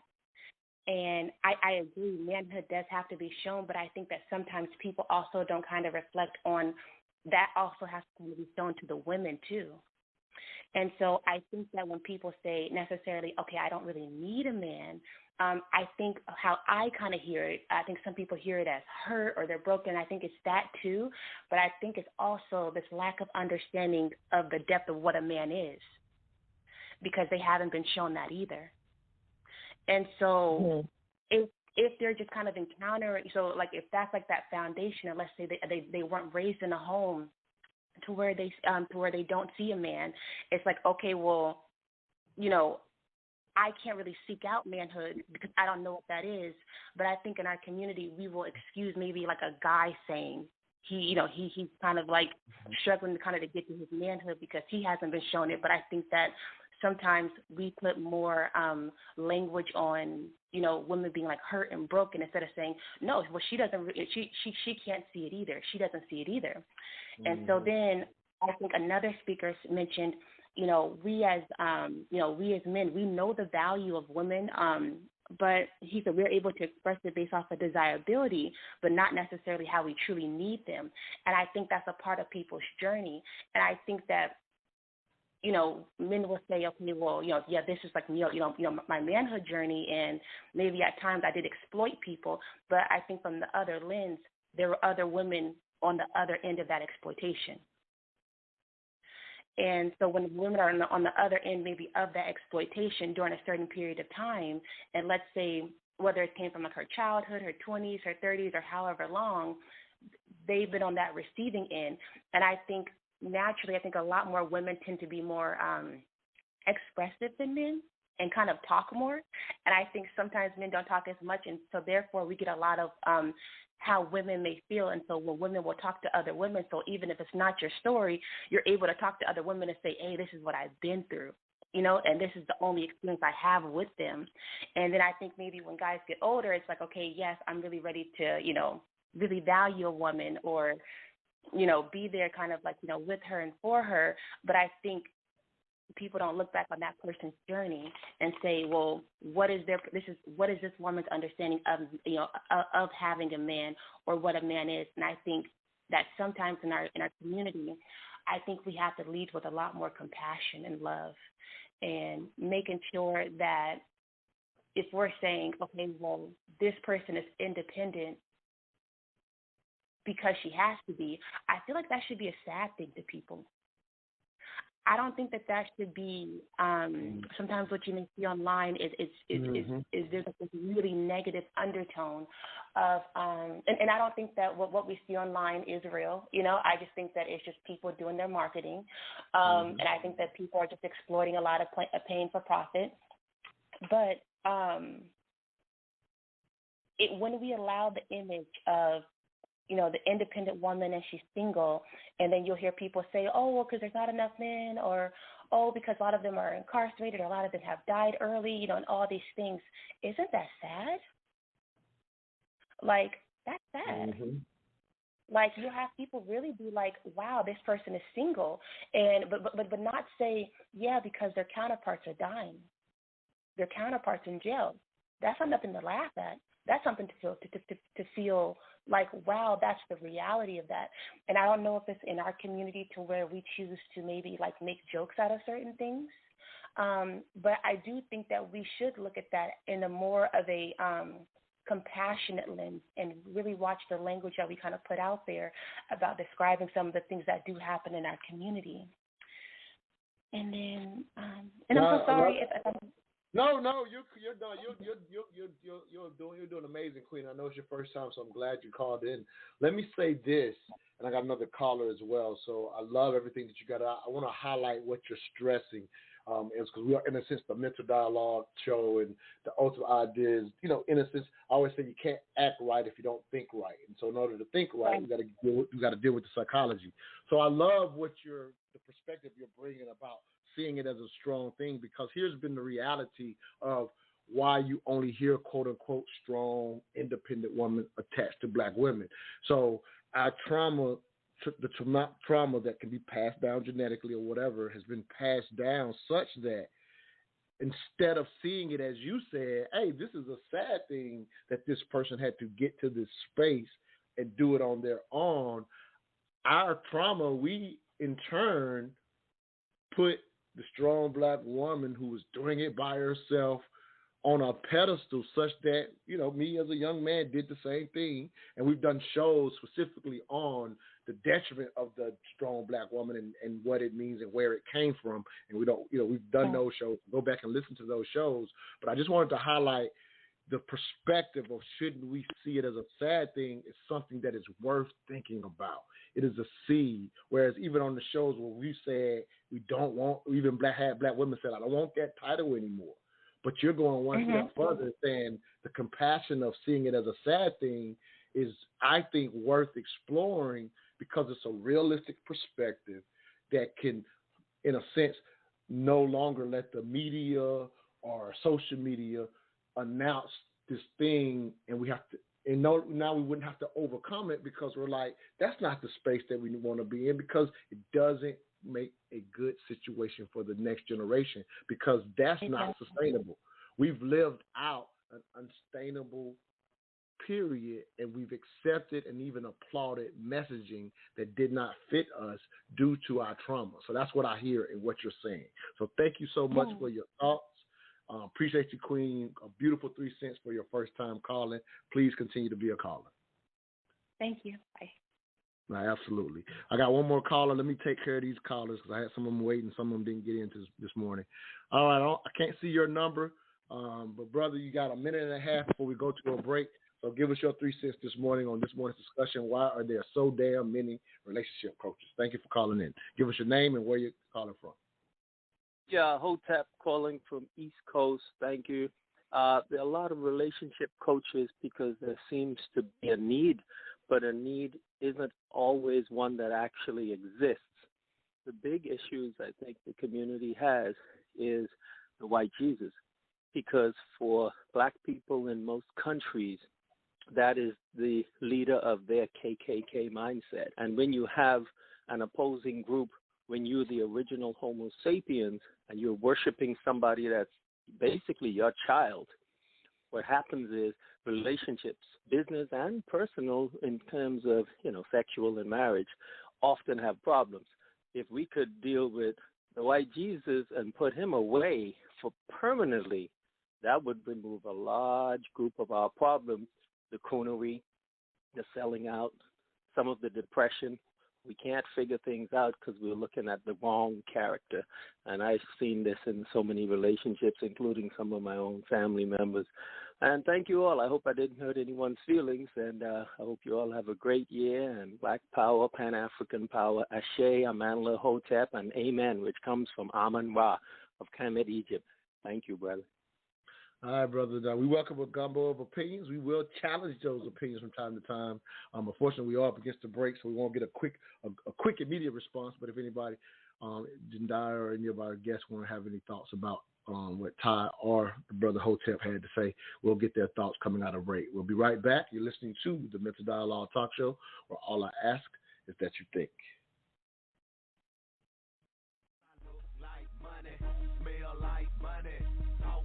Hey, where did you get that hat and t-shirt? I like that.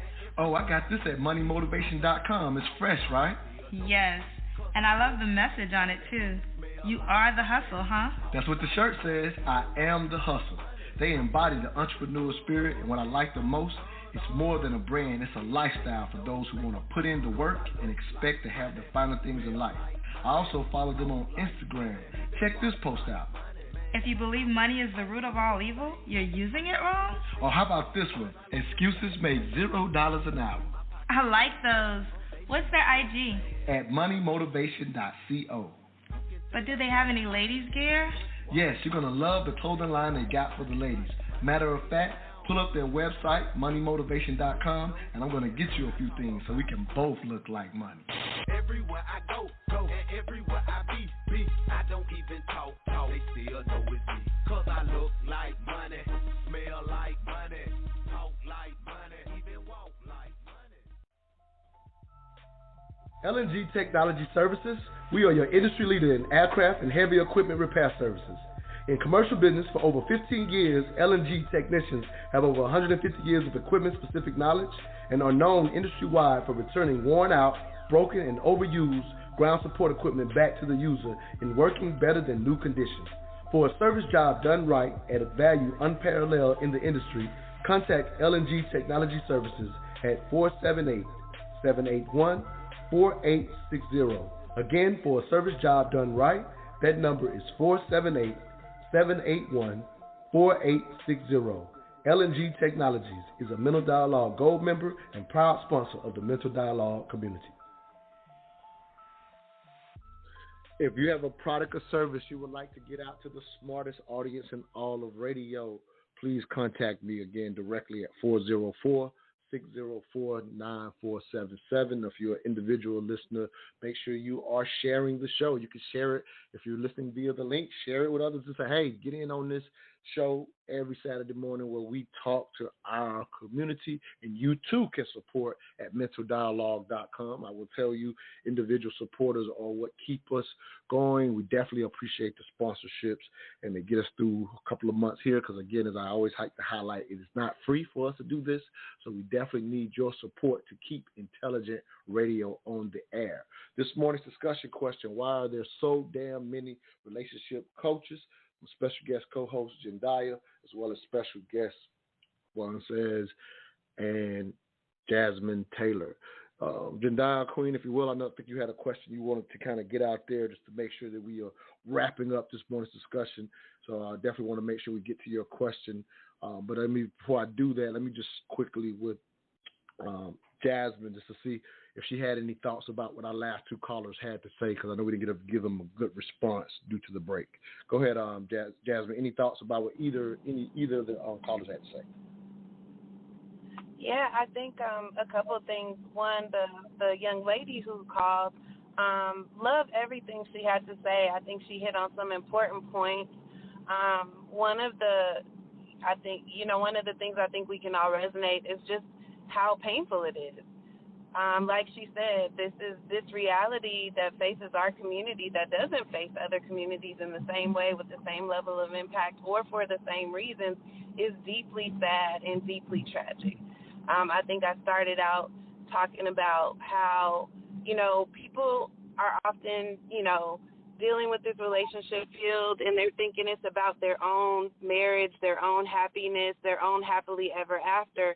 I think that's important, but to me, the primary focus and reason is about the people that you're going to affect by coming together as a couple. You're going to create a family. You're going to have other human beings relying on you and your example and your ability to have a healthy marriage and create security for them as children. So for me, it's as much about being able to learn how to not only have your own happy ending, but not mess up somebody else's life because you weren't able to have that healthy relationship. And it does affect the generation. That's essentially what I'm saying, right? If we can learn how to be in healthy, happy relationships, then it's strong marriage, strong family, strong community. We can raise other people who can be in healthy, happy relationships and don't have to spend their adulthood recovering from their childhood trauma. And it's a cycle. It's a generational cycle. So when we break the cycle with one family, then we're affecting generations and marriages to come. So I think what she said is vital in terms of us understanding the importance, the urgency even around getting relationship education out there to people so that we can begin to break some of these cycles and deal with the traumas in our community. And then I think, to address the other gentleman, what he said about the white Jesus, I can't speak to that in particular. I'm a Christian. Our organization is Mocha Marriage is built on principles of faith and the foundation of faith from a Christian viewpoint. But I respect whatever anybody's perspective is and belief is, and I welcome the conversation. I think that's the part where we go wrong, is where we shut each other down and we're not listening, we're not able to hear, we're defensive. I welcome the dialogue, and I'm glad we're having this conversation today. No, thank you, Queen. Vaughn, your thoughts?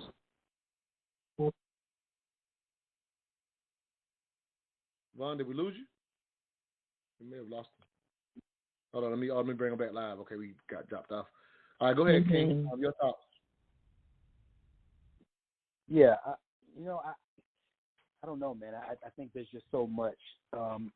But there was one point that someone made about the emotions of it all. There's this idea going around that men are logical and women are emotional. And I just like to kind of address foundationally some of the misconceptions that feed into us relating to each other in ways that really don't give us the types of outcomes that we're looking for. And the reality is that men are no less emotional than women are. Now, that's a very unpopular position, I know.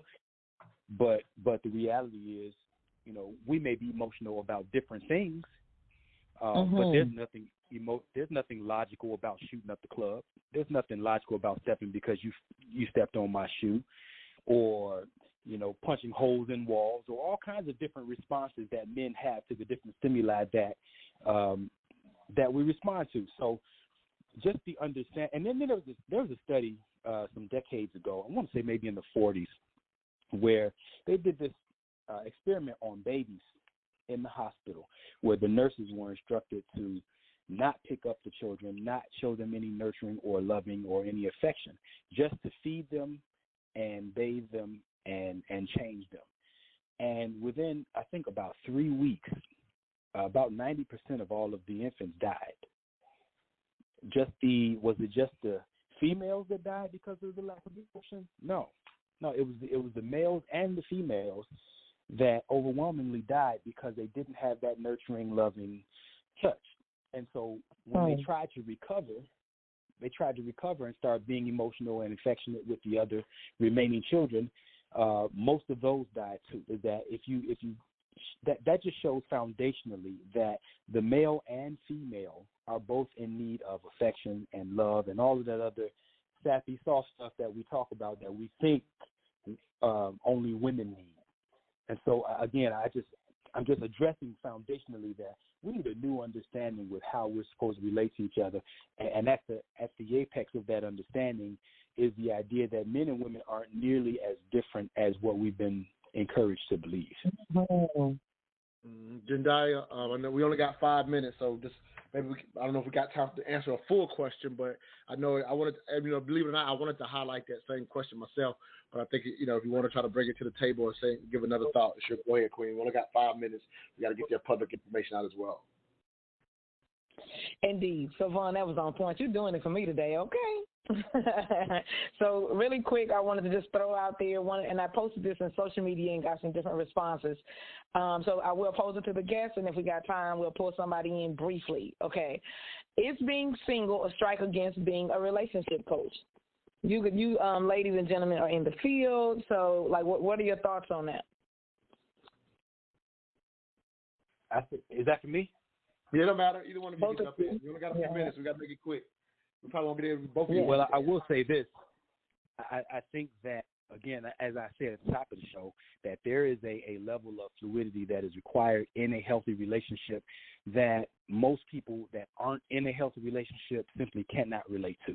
And so they tend to give textbook answers, these structured answers that, that don't really jive well with what's actually required in real time in relationships. So I say it's definitely a bonus when relationship coaches and counselors are harmoniously married. Not just married, but harmoniously married. Okay. Jasmine? Agreed. I'm definitely not going to say that you can't provide good information, counseling, or, kind of anything from a psychological standpoint when you have training and it's agreed. But I think it also helps, like the brother just said, it always helps when you have real life experience and you're living it yourself. I think you just have a different layer of experience and that you can provide when you're in, like you said, a happy, healthy relationship yourself. No, I love it. So we only got a few minutes, so I want to make sure that people know how they can stay in contact with all the wonderful work that y'all are doing. The ultimate thing that I would like to just conclude with is a little bit of what Jasmine was just talking about in response to Ty to California, is when she talked about doing it not just for your own happiness, but for the legacy. And something that I said on that IG Live with the young lady of the week is that, unfortunately, being brought up in the romanticized movie, music era, we are the in a sense, we're the only generation that had that. When you think of human history, who didn't have advanced technology to grow up in the movie area and getting movies made that make us idolize love in this way. So what we've done, fortunately, is historically humans have gotten by without all the things that we're saying we need now to a degree, because we did not have legacy misplaced. We have it misplaced, and we've put love in this place that has actually become harmful, because, as you said, Jasmine, people are just trying to only focus on how we relate. We have to fix how we relate, but we can't lose sight of legacy and love. And I think it goes in that order when it comes to marriage, if you will. So that's a final thought, if you will.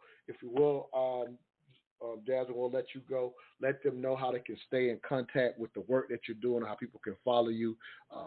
Thank you so much for coming on this morning, Queen. Thank you so much for having me. We're online at Mocha Marriage, MOCHA marriage.org, and all the social medias with the handle Mocha Marriage. Again, thank you for your time. Vaughn, you've been wonderful. You've held us down for the whole 2 hours.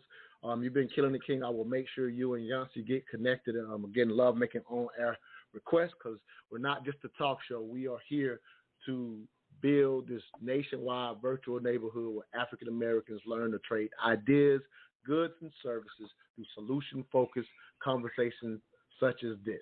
So thank you, King, for being with us. Let us know how to stay in contact with you. Yeah, I appreciate it, man. Thanks for having me on. I can be reached at my website is www.theconditionsoflove.com.